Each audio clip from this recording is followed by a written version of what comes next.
please. Thank you. Good afternoon, Mr. Hopkins. Good afternoon. My name is Shannon. I represent Mrs. Crumbley. When I'm asking questions today, if I ask anything confusing, can you please slow me down and let me know? I will do so. Okay, thank you. I appreciate that. It's true that you are licensed as a school counselor, correct? That is correct. What does it mean to be licensed as a school counselor, or what does one have to do to obtain a license? You have to graduate with a degree from an accredited university and meet all of the standards of the state of Michigan to become a school counselor. And obviously you did that. Yes. Can you give us the example and some examples of the standards? I have to meet the required trainings based on hours over a certain period of years. Do you recall how many hours or?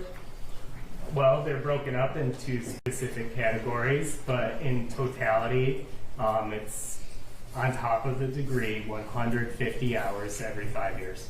150 every 5 years, and you just mentioned that they're broken up into categories. Can you just give us a quick idea of what these categories are? Yep, some are based on college. They have to be hours specific towards helping students get to college. Some are based on careers, and some are more general. Are any of those based on suicide prevention or danger at school or discipline? Those hours are not, but a degree in counseling is. Aside from receiving your degree and those 150 hours of training, or hours that you had to obtain your license, did you have any other additional training or continuing type education regarding becoming a counselor? Yes. Okay, tell us about that. The training is continual and goes well above and beyond 150 hours. It's oftentimes based on school need and oftentimes based on what is important in the profession. And when you were testifying, did you say you graduated in 2012? No. I'm sorry, 2009? I graduated undergrad in 2009, master's in 2015. I'm sorry, okay, master's in 15, and at what point did you become licensed? Were you licensed, what year? I passed the school counseling exam in the summer of 2014. Okay, so starting in summer of 2014, you had to do at least 150 hours every 5-year period, correct? When I was hired in 2015 and had the full licensure, I did 5 years, renewed my license in 2020. Did you do the 150 hours or did you do more hours? More. Can you give us an idea of how many hours? Significantly more. Okay, when you say significantly more, are you talking double the number of hours, 50 extra hours? I wouldn't keep track of all the hours that far beyond, but significantly more. Okay, I understand, I just don't know. More than 200. More than 200, okay. And then, again, you've continued since that time when you renewed your license in 2020 to keep getting more and more hours, correct? Correct. So by 2021, it's fair to say you had over the 150 hours you needed, the additional hours you talked about, and then you had already started moving on into the 150 you would need for renewing your license for the next 5 years. Yes. Okay, did I say all that right? I believe so. Okay, thank you. Now, when I want to go back through the exhibits that Mr. Keast admitted while you were on the stand, and if you need to see any of the exhibits, please let me know. I'm going to start with 155, which were the emails that started off with Miss is it DeRiker? It is DeRiker. DeRiker. Do you need to see that in order to? I would like to see that. Okay. Yes, please. Your Honor, may I put it up on the screen what's been admitted? Sure, I'm sorry, what exhibit number is it? This is going to be number 155, and I just need to. Okay.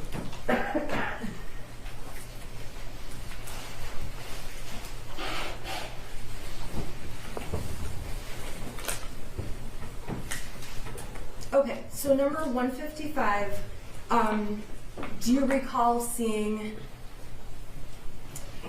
this exhibit when Mr. Keast was speaking with you? Yes, he showed the bottom email portion. Okay, and the bottom email is from May 13th of 2021, correct? That is correct. And the issue on this day was a teacher wanted you to speak to Mrs. Crumbley's son to see how he's doing because he was failing class and trying to sleep all the time, correct? Yes, it states he is failing my class and tries to sleep all the time. Now, on this issue, on May 13th of 2021, I may have missed it. You don't recall meeting with Mrs. Crumbley's son to see what was going on, do you? I do not have memory of this meeting. Do you not have memory of the meeting, or did you not meet with him? Do you even know? I do not have memory of the meeting. Evidence that has been researched suggests that I did meet with him. At that time, in May of 2021, you did not call Mrs. Crumbley to discuss this falling asleep and failing a class, correct? To my memory, I did not. Thank you. I'm going to go to the next exhibit, which is number 156. Okay, and it's popping up on the screen. So number 156, this is from September of 2021, so a couple of months later, correct? Yes, and the next school year. Oh, that's what I was going to say. So the May would have been the end of one school year, and September would be the beginning of the next school year. Yes.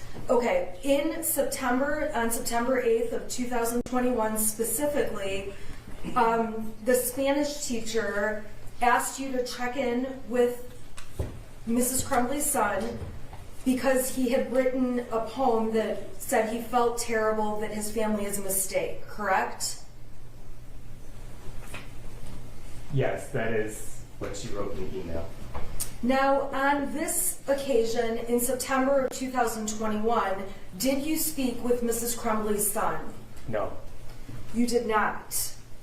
Okay, so then it would also be fair to say that you did not call Mrs. Crumbley herself and let her know that this concern had taken place. Yes, as I stated earlier, I followed through with the teacher on this concern, and she gave me further clarification of what had occurred. Okay, so at the end of the day, after further clarification, all said and done, this September 8th date, you did not place a phone call to Mrs. Crumbley. Correct. You did not email her or, I suppose, communicate with her in any way, correct? That is correct. I'm going a couple months later. We saw exhibit 157, and I'm going to go ahead and put that up on the screen. Now, 157 is the emails dated, it looks like November 10th of 2021. This was an email from the Spanish teacher to you indicating that Mrs. Crumbley's son is having a rough time and may need to speak with you, correct? Yes, that she writes he is having a rough time right now. He might need to speak with you. And on this occasion, you did speak with Mrs. Crumbley's son, correct? I did. This was the occasion where you saw him in the hallway and had a conversation with him, correct? Yes, I caught him during passing time where there were a couple of minutes in between classes and let him know that if he needed someone to talk to, that I would be there. Okay, so you talked to him, offered support, let him know where he could find you, correct? Correct. Now, on this occasion, in November 10th of 2021, after speaking with Mrs. Crumbley's son, you did not call Mrs. Crumbley, correct? I did not. You did not email Mrs. Crumbley about what took place with her son, correct? I did not contact her in any way based on this email.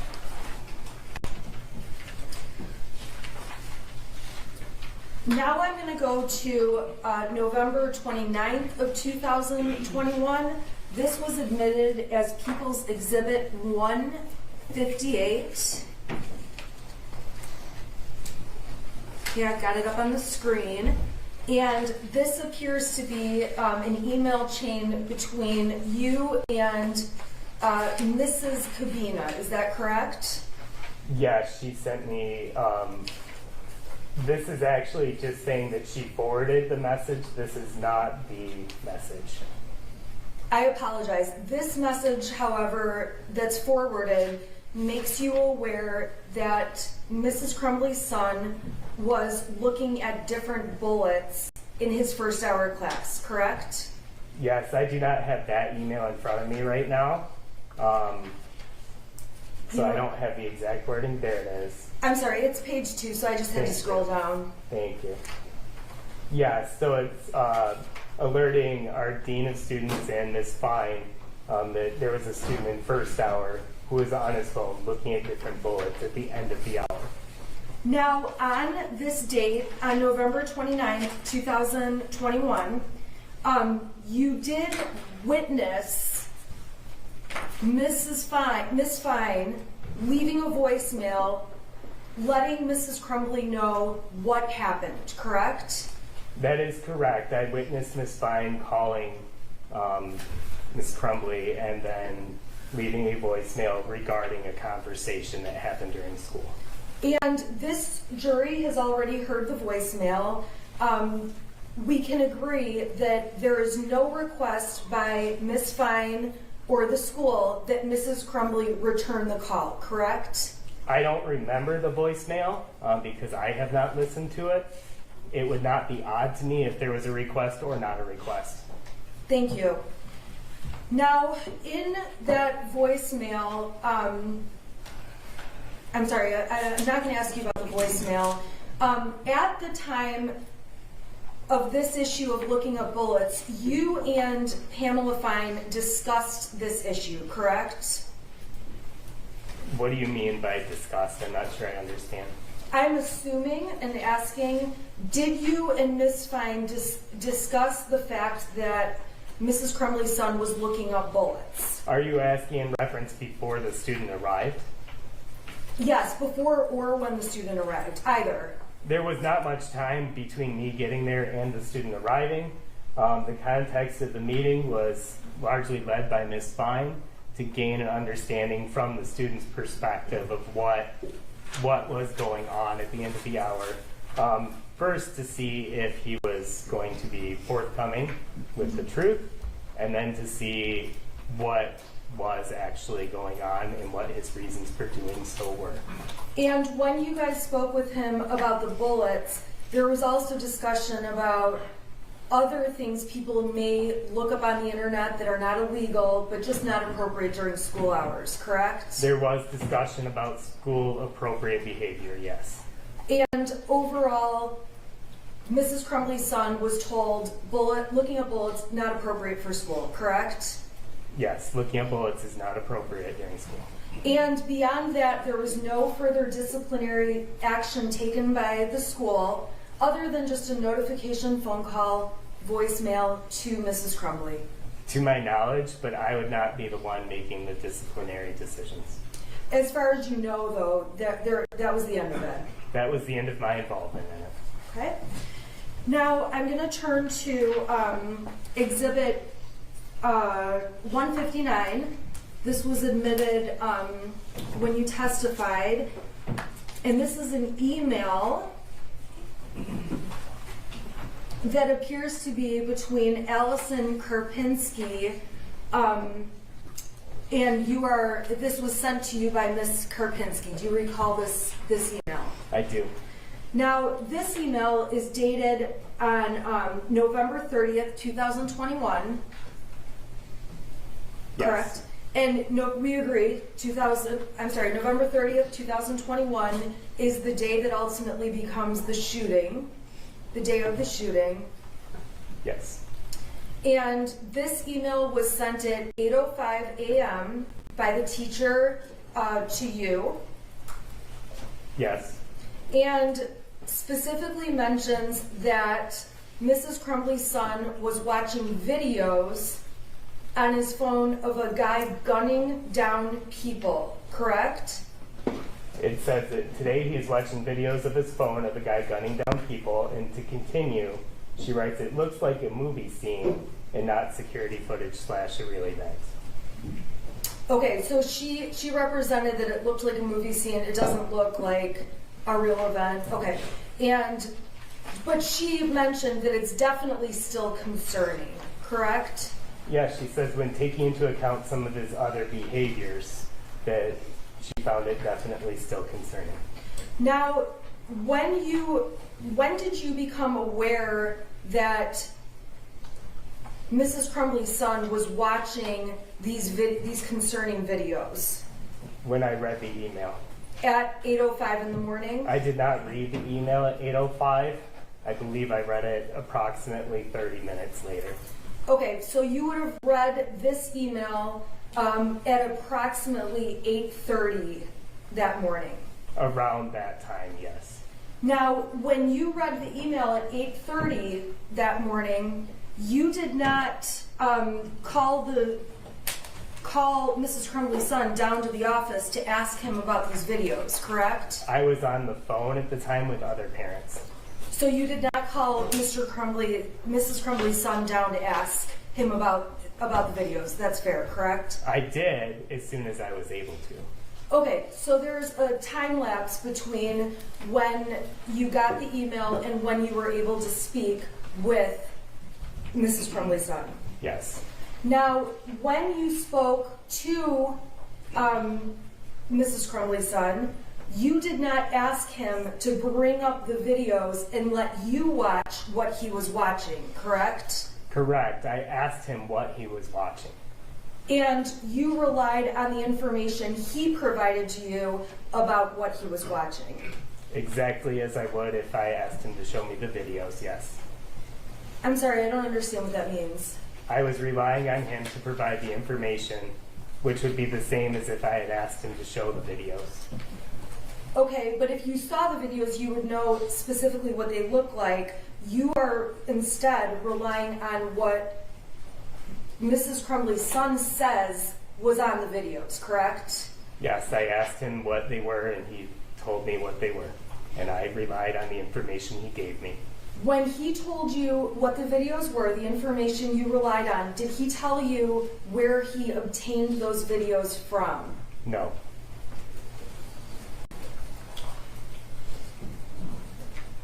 Do you have any idea, or did you ask, how long he was looking at those videos for? I did not.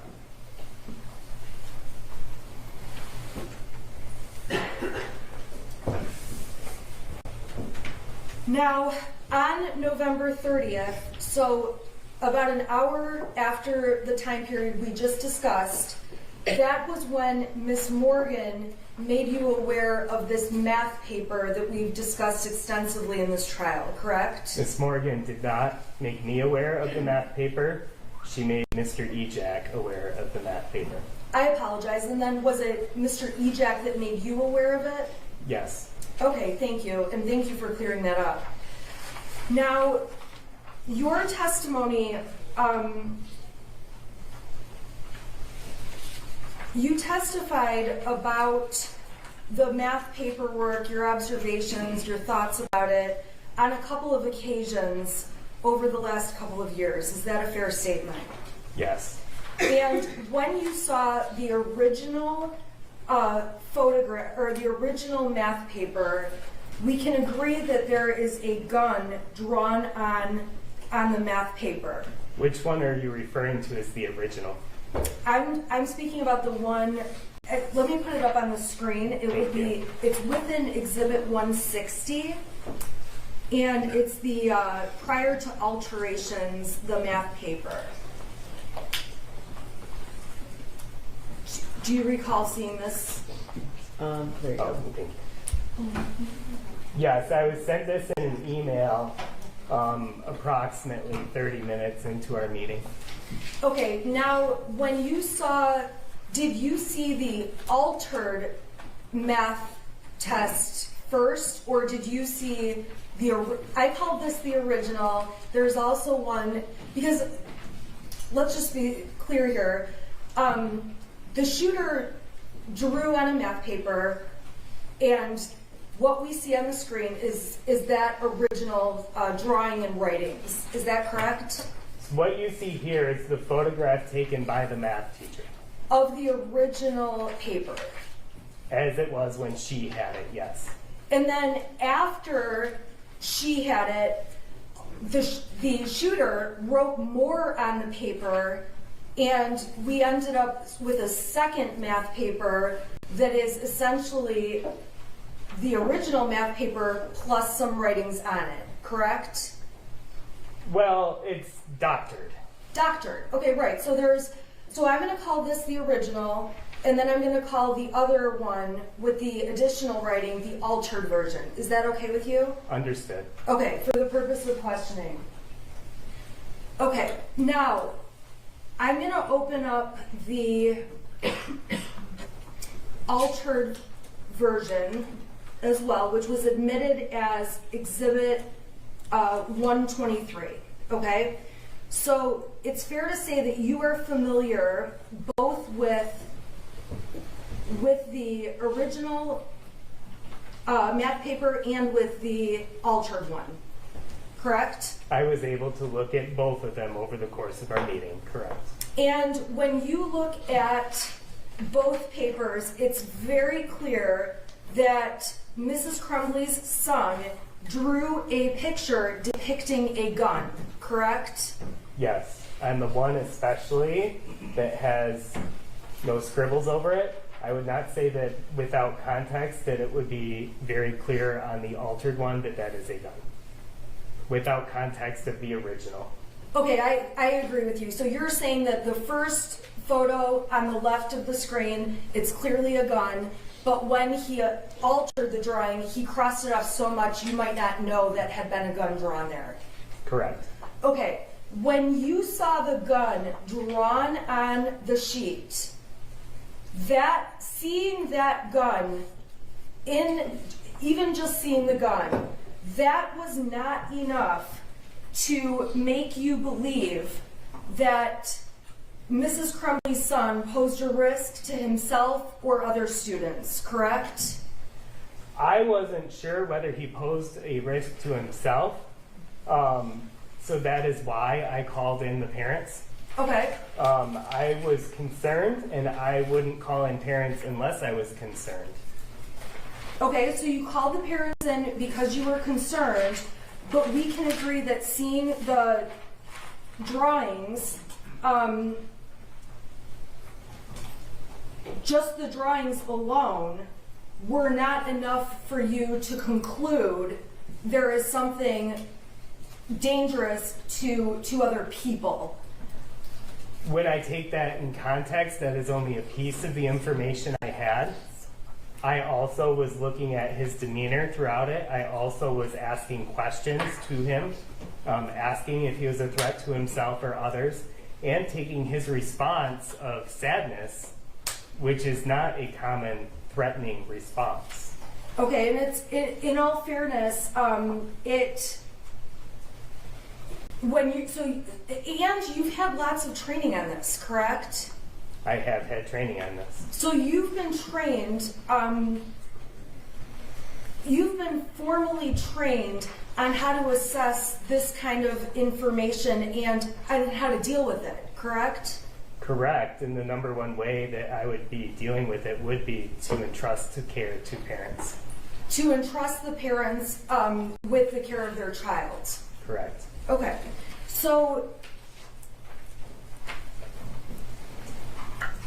there was talk at some point in the materials from this case about a step 1, step 2, step 3. Do you know what I'm talking about in terms of evaluating a suicide risk? I don't know what direct thing you're referring to. Okay, are there certain steps, if you do have concern, that you follow if a student is exhibiting what you called suicide ideation? Well, suicide ideation is very different than actively suicidal. Okay. So I wonder if what you're describing might be an active suicide checklist as opposed to what we do if we see suicidal ideation. Well, what do you do if you said in this case you were concerned about suicidal ideation, correct? Yes. So what do you do when it's a concern of suicidal ideation? I call the parents. Call the parents. Okay, and that's what you did, obviously, in this case. Yes. Okay, and one of the questions I do have for you, and I'm just going to page 72 from the civil deposition. This is just for you guys. Page 72 of the civil deposition is where I'm getting this question from.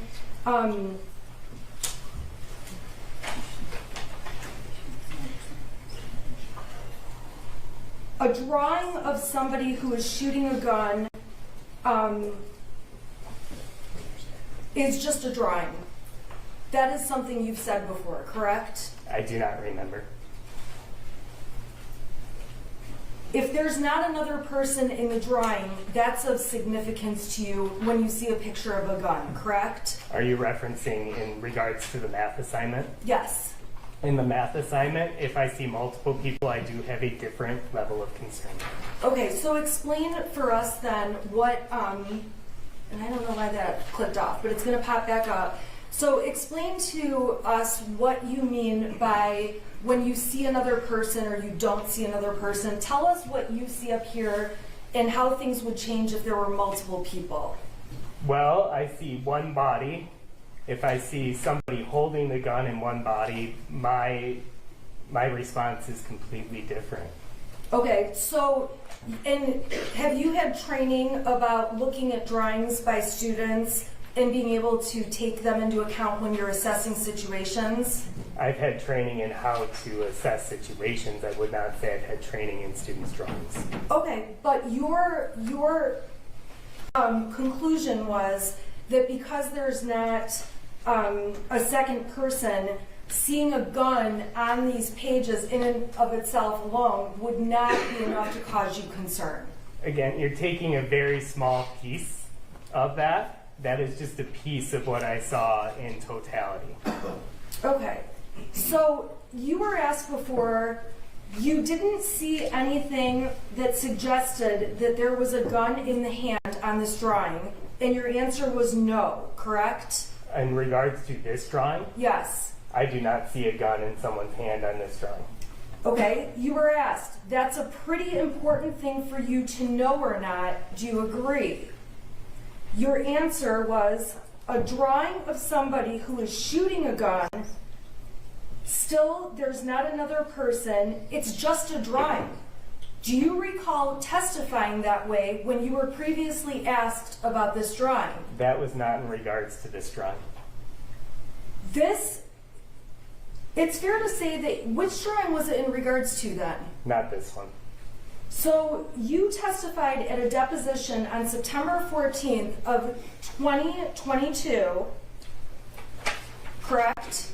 I believe that was the date, correct? And there are, the discussion prior to those questions was about the drawing in class that day, and the drawing being on the violent side. Do you recall that? In regards to the email from the teacher that we discussed earlier, yes. Okay, so at the end of the day, your prior testimony that seeing a drawing of a gun, that in and of itself, by itself, does not create enough of a concern that something more sinister is happening, correct? We are looking at a total picture and not just a piece of a picture. And you are trained to look at that total picture, correct? I took the approach to look at the total picture. In addition to looking at the total picture, and by picture I'm saying the picture that was drawn, you also look at the picture in terms of the demeanor of the person you're speaking to, the way the person is presenting, the way the student is behaving, a number of factors, correct? I try to take in as much information as I can. And taking in as much information as you can is certainly something that you have learned to do through, in addition to your training, your experience, correct? Yes. This is not the first time that you're calling a student down to your office to talk to them about something that may be problematic, correct? Well, and that's why I was not the only one in the meeting. Was I didn't want to take the approach of I was the only one making the call. I also had our person in charge of discipline with me. And so you are in the meeting, and when you're saying the person in charge of discipline, you're talking about Mr. Ejak, correct? Yes. And Mr. Ejak is going to testify, but your understanding is that Mr. Ejak has also had training on dealing with these kind of situations, correct? I do not know his total background.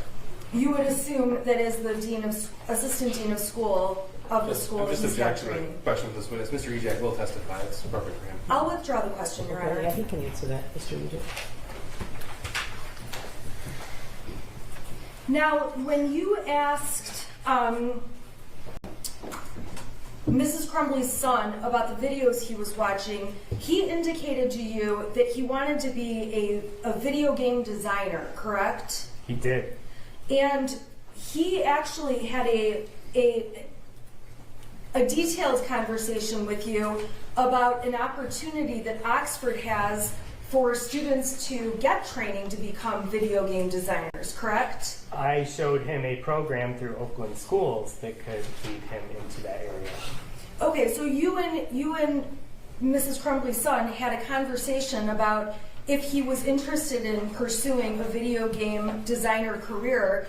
The school system even has opportunities for him to further that interest. Yes. And in that conversation, when you were speaking to Mrs. Crumbley's son, you believed he had a genuine interest in this video game designing future. Yes, I did. If you believed that Mrs.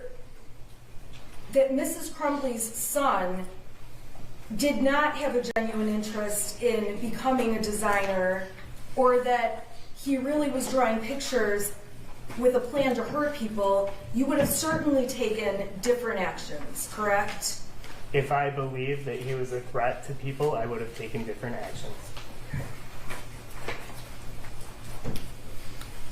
Now, you testified about when the parents came in and this meeting that you had with them. You obviously recall that, correct? I do recall the meeting. Now, when you met with the parents, they were present for approximately 12 minutes out of the entire time you spent with Mrs. Crumbley's son. Yes. And you testified that you were with Mrs. Crumbley's son for approximately an hour and a half, correct? Correct. So it would have been an hour and a half, including those 12 minutes. Yes. Now, prior to that hour and a half spent with Mrs. Crumbley's son, you had never spent any kind of time, really, aside from short conversations with Mrs. Crumbley's son, correct? Correct. And you also had never spent time with Mr. or Mrs. Crumbley talking to them about or handling matters regarding their son, correct? Correct. So when Mr. and Mrs. Crumbley arrived at the school and were communicating with you on this issue, these are not parents that you're seeing on a weekly or even monthly basis, correct? Correct. I imagine at the school there are other situations where you have students that are essentially frequent flyers down to your office, correct? I do know some students more than others. And some of the students that you deal with more frequently, you're also used to dealing with their parents on a more frequent basis, correct? Potentially correct. And the more times you have to deal with the parents and the more times you have to deal with their child, the more you get to know about the family and the dynamics of the relationships, correct? Yes, I would hope the more time I spend with someone, the better I know them. So when you are talking about how the Crumbleys greeted their son or did not hug their son, it's fair to say that you are not aware, you've never really seen the Crumbleys greet their son on other occasions, correct? Correct. I'm not making a judgment on normal. I'm simply stating what happened. Okay, and that's completely fair. And I just want to confirm, though, that in terms of when you're making the observation, there was no hug or a certain kind of greeting. You also you haven't had the experience of seeing the Crumbleys greet their son on other occasions. Correct. And it's also fair to say that when parents come into the office, parents may have a different reaction about their child being down in the counselor's office or in the principal's office.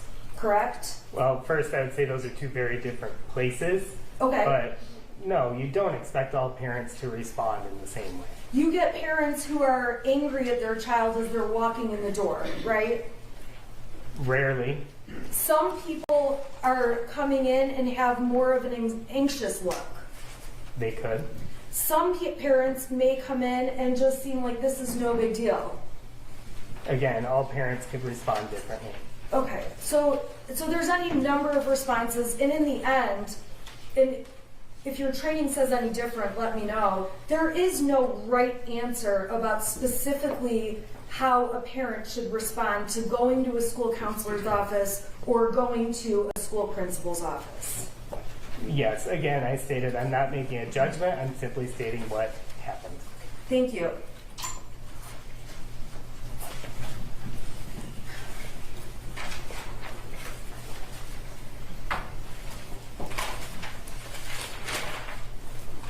Now, the dates that we talked about are dates where, obviously, through the course of this investigation, you identified emails where you were involved with Mrs. Crumbley's son. Is that a fair statement?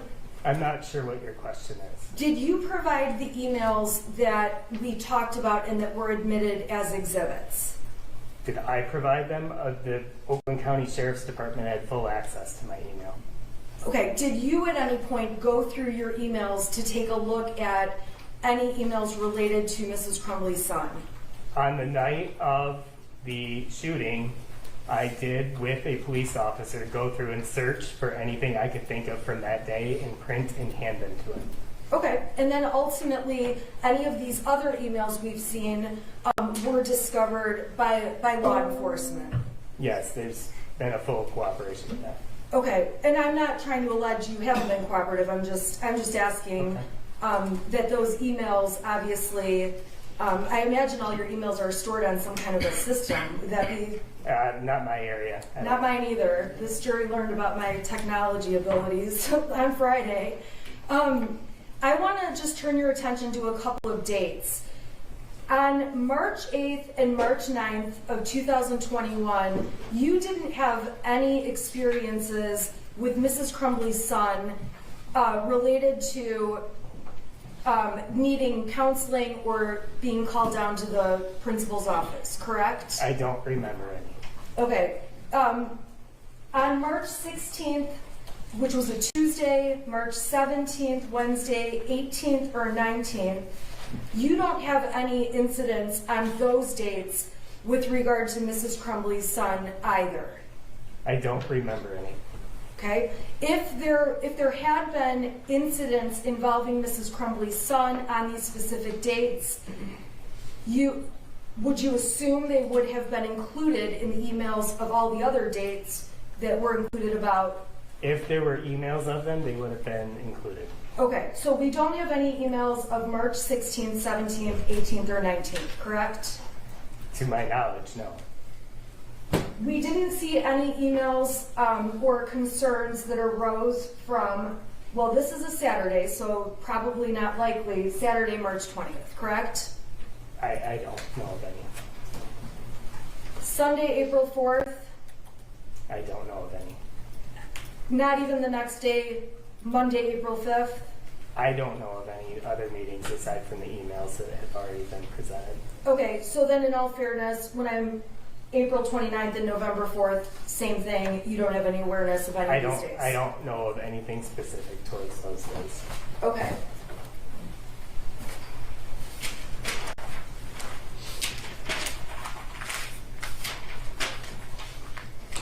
Now, you testified that it was your hope that Mr. and Mrs. Crumbley would take their son home and get him into a counselor that day, correct? Yes.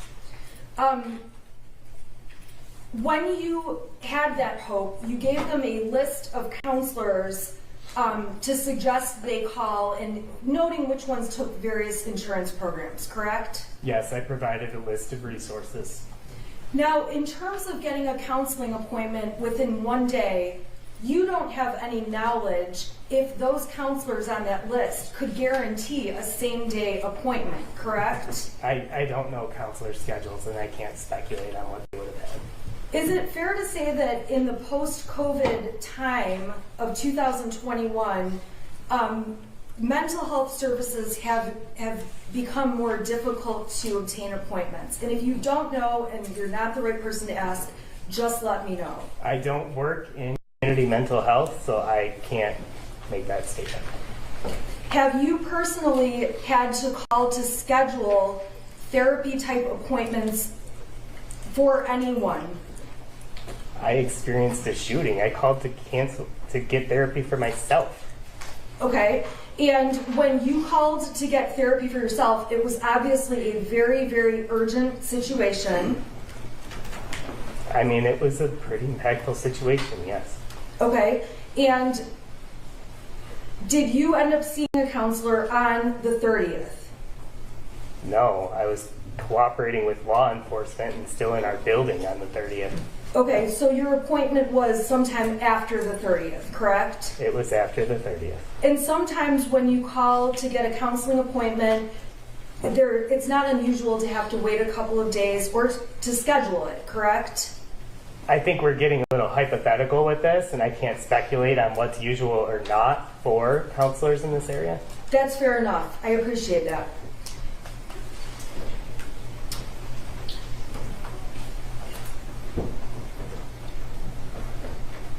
When you were speaking with Mrs. Crumbley's son, it's fair to say that you and Mrs. Crumbley's son discussed whether he wanted to stay in school that day or go home prior to the arrival of Mr. and Mrs. Crumbley. Is that correct? That did come up, yes. And Mrs. Crumbley's son's position was, I want to stay in school, correct? Correct. COVID had been hard on him. He didn't like virtual learning. Was that your understanding? He did state those two things, yes. And there was discussion when the parents arrived that missing school is a source of anxiety for Mrs. Crumbley's son. Do you recall that? I do. So before Mr. and Mrs. Crumbley even got there, the option for Mrs. Crumbley's son to stay in school was on the table. Well, there is no option of staying in school. School is a requirement unless you meet certain standards in which it is no longer available to you. Okay, if a child gets sick at school, at Oxford High School, and vomits, okay, are they allowed to stay in school the rest of the day? I don't know. That's not something I deal with. Are you aware if a child has a temperature, if they are allowed to stay in school? And if you're not aware, let me know. If they are allowed to stay in school? Yes. If we didn't, again, hypothetical, but not my area, I don't send students home. Okay. Are you aware if the school will tell parents you need to take this child home if they are sick at school, physically sick? The only time I remember that being a discussion was during COVID. Okay, during COVID, were kids who were exposed to COVID allowed to be in school? No, because we were following rules and regulations outside of the school. So even if parents said, I want my child to be in school, he has COVID, but I want him to be there, that's not allowed, right? Judge, I have to object to relevance now. We're awfully far afield. No, I think he said that that's not up to him. That's maybe Correct. Is that up to like the school nurse or some person like There is no school nurse. The COVID tracing was not through the school. That was through the county health department. All I'm asking is, there are times where if a child is sick, it's not an option for them to be present in school. When the county health department regulated that, yes. Okay. And you testified that if there had been a discipline issue, as to Mrs. Crumbley's son, that may have been grounds to make him have to go home that day, correct? That could be the case depending on the discipline issue. And in terms of the discipline issue, I realize you're not the discipline person, but the school has the option, depending on what's correct, they could suspend a student, they could expel a student. There's processes over school discipline, correct? There is a process. I am not a part of that process. It's your testimony, though, that in this case, the school did not find a discipline issue with respect to to Mrs. Crumbley's son. That is correct. There was nothing that was determined as a discipline issue. So it was not a discipline issue that he was looking up bullets on his cell phone during a class. I would not be the one making that determination. In this case, that was not something he was disciplined for by the school. I already stated I was not a part of any potential disciplines. To my knowledge, no. Same thing with watching videos on a phone. The school did not make a discipline issue that would cause Mrs. Crumbley's son to go home for sitting and watching videos on his phone during class, correct? There was nothing that was determined to be a discipline issue. And Mrs. Crumbley's son sitting and drawing on math paper instead of actually doing the math paper he's supposed to be doing, as far as you're aware, the school also didn't find there to be a disciplinary violation for that. Judge, Mr. Hopkins already testified the discipline is in this area. That's Mr. Ejak's area. He doesn't make that determination, he said. I'll ask Mr. Ejak then when he testifies. Now, you did testify that one important thing was that you did not want Mrs. Crumbley's son to be alone after you thought he was so sad and experiencing so much sadness, correct? I did not feel that it was wise for a student with signs that could be suicidal ideation and things that I saw as suicidal ideation to be alone. Now, when you spoke to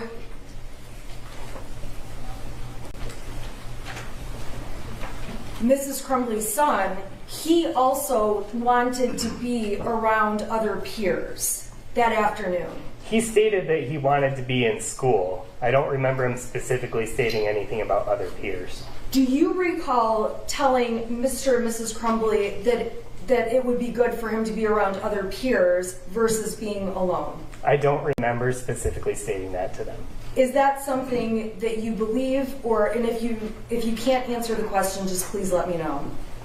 What is your question? My question is that something that you believe, that it would have been better for him to be around peers that afternoon versus being left home alone? It's the judgment call I made.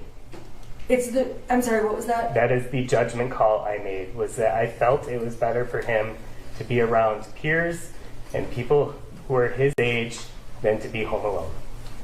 Thank you. May I have just a moment, Your Honor? I have no further questions. Thank you, Mr.